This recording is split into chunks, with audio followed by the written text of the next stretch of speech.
بص بقى، انا عايزك تفتح لي سراديب عقلك وتعيش معايا اللحظه وتاخد الحقيقه دي مني. لك ان تتخيل انك عايش في بيت فاكر فيه انك لوحدك، وفي الاخر تكتشف ان في سيرفر كامل بيراقبك من ورا الحيطان. في سكان تانيين عايشين معاك ليهم لغتهم، قوانينهم، اكوادهم الخاصه. مسلسل المداح مش مجرد دراما رعب، ده محاكاه لصراع ازلي بين نوعين من البرمجيات: البشر والجن. صابر المداح ما كانش المفروض يكون موجود، هو ايرور في السيستم ده. بني ادم لقى الروت الكنز، قدر يدخل على ملفات محظوره. في حلقه الليله هنشرح ازاي الصراع ده بيتم تقنيا، ومين هي هند بنت الاحمر في الحقيقه. جهز قهوتك وتعالى بقى عشان في سرداب ملهوش نهايه. ليه صابر بيستخدم الطلاسم او الكتب القديمه في التكنولوجيا؟ احنا عندنا برمجه صعبه جدا زي الاسمبلي بس بتتحكم في الهاردوير مباشره. السحر في عالم المداح هو اللغه القديمه للكون.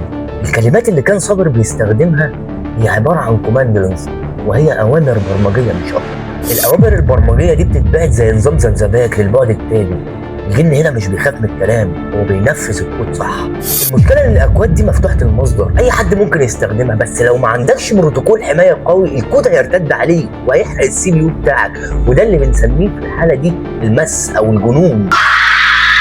اكبر خدعه بيعملها الجن في المسلسل وهي السوشيال انجينيرنج. قزح مش محتاج يضرب صابر بسيف، لا، هو محتاج يخترق مشاعره، بيدخله من حته الخوف على الاهل او الذنب. لما الجن بيظهر لصابر في صوره حد بيحبه، هو هنا بيعمل حاجه اسمها سبوفينج، تزوير الهويه عشان ياخد منك الاكسس.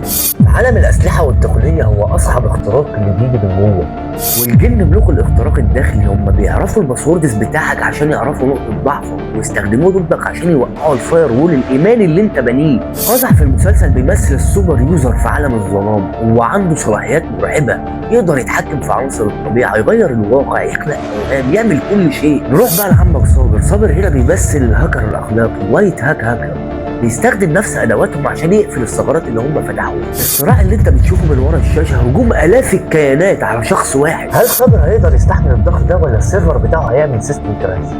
في عالم المداح في كلمه بتتكرر كتير: العهد ده تقنيا سمارت كونتراست، عهد ذكي.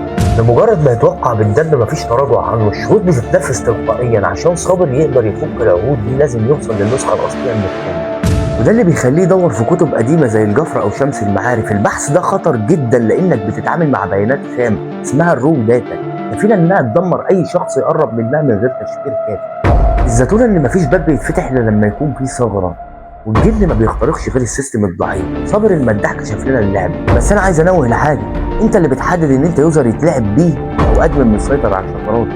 الحقيقه محتاجه قلب ميت ومشاعر جايه من جبل عتاقه. استنوني في كود جديد وحكايه جديده، منتظر ارائكم وتعليقاتكم لانها بتفرق معايا جدا. وما تنسوش تعملوا حركه اكسبلور ومتابعه، وما تنسوش تفعلوا زر الجرس. انا حسام، اتمسوا بالخير، سلام.